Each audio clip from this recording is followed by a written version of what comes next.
안녕하세요. 오늘은 2025년 6월 16일 월요일 미국과 한국 증시가 어떻게 움직였는지 그리고 투자자 입장에서 어떤 대응 전략이 필요한지를 정리해 드릴게요. 지정학적 리스크와 통화정책 변화 속 시장을 어떻게 바라봐야 할지 함께 살펴보겠습니다.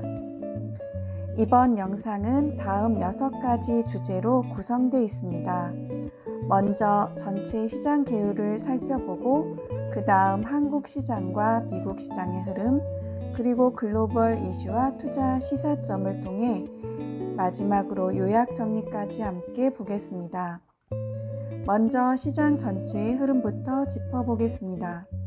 한국 증시는 코스피가 1.8%, 코스닥이 1.09% 상승하며 좋은 흐름을 보였고요. 반대로 미국 증시는 다우가 1.8%, 나스닥이 1.3% 하락하며 부진한 모습이었습니다. S&P 500 지수도 최근 들어 변동성이 점점 커지고 있는데요. 이는 지정학적 리스크와 연준의 통화정책 변화 가능성이 복합적으로 작용했기 때문입니다. 그럼에도 불구하고 한국 증시는 상대적인 강세를 보였다는 점이 포인트입니다. 이번에는 한국 시장 업종별 흐름을 보겠습니다. 먼저 강세 업종으로는 IT와 반도체, 조선중공업, 코스닥 서비스 소비재가 눈에 띕니다. 특히 SK 하이닉스와 HD 현대중공업이 강세를 주도했죠. 반면 코스닥 출판 매체와 화학업종은 약세를 보였고 삼성전자 등 일부 대형주는 조정받았습니다. 상승률이 돋보인 개별 종목으로는 두산 에너빌러티, DMPD 파마텍 등이 있습니다. 미국 시장에서는 에너지, 방산, 원자재 관련 업종이 강세를 보였습니다. 유가 급등과 중동 지역의 긴장 고조가 영향을 준 것으로 보이고요. 반대로 항공과 여행, 소비재, 기술주는 전반적으로 부진했습니다. 경기 둔화 우려와 금리 상승 가능성이 부담이 되었죠. 상승 종목으로는 엑손모빌, 로키드 마틴 등이 있었고 하락 종목으로는 카니발, 유나이티드 항공, 테슬라, 애플 등이 눈에 띕니다. 코스피에서 주목할 종목들을 보겠습니다.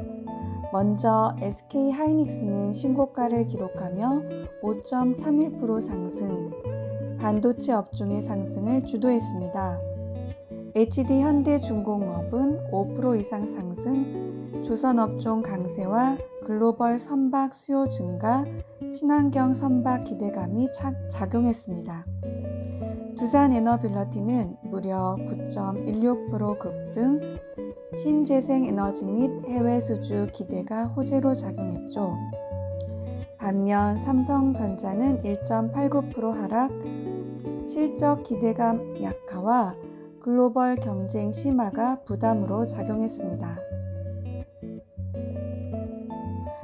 코스닥 시장에서는 DMP 파마텍이 상한가에 가까운 29.99% 급등을 기록하며 일반 서비스 업종의 상승을 이끌었습니다. 바이오 헬스케어 관련주들도 상승세였는데요. 파마 리서치, 알테오젠, 리가캠 바이오 등이 5%대 상승을 보였습니다. 반면 HLB와 에코프로비엠 등은 하락세였고 제넨바이오는 40% 넘는 급락으로 투자자 주의가 필요해 보입니다. 전체적으로 코스닥 지수는 1.09% 상승하며 서비스 소비재 업종이 강세를 주도했습니다. 다음은 글로벌 지정학적 리스크입니다. 최근 국제 유가가 10% 넘게 급등하며 브렌트유 가격이 $100를 돌파했습니다. 이는 중동 불안정성으로 인한 에너지 안보 우려 때문인데요. 대표적으로 이스라엘과 이란 간 군사 충돌이 글로벌 원자재 시장에 큰 충격을 주고 있습니다. 이 여파로 에너지와 방산주는 상승, 항공, 여행, 소비 업종은 하락하는 업종 간 명확한 희비가 나타나고 있습니다. 이번에는 미국의 통화 정책과 지정학적 변수입니다. 연준은 최근 금리 인하 기대를 낮추는 발언을 내놨고, 이로 인해 장기 금리가 상승하면서 성장주 중심의 기술주들의 부담이 커졌습니다. 한국 시장의 주요 변수도 짚어보겠습니다. 먼저 이재명 정부의 시장 친화적 정책 기대감이 높아지며 외국인 투자 자금이 유입되고 있습니다.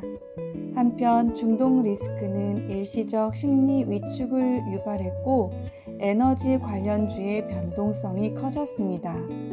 또 한국은행은 기준금리를 3.5%에서 2.5%로 1%포인트 인하하며 경기 부양 의지를 보여주었어요. 이에 따라 코스피 하반기 전망치는 2,600에서 3,150포인트로 제시되고 있습니다.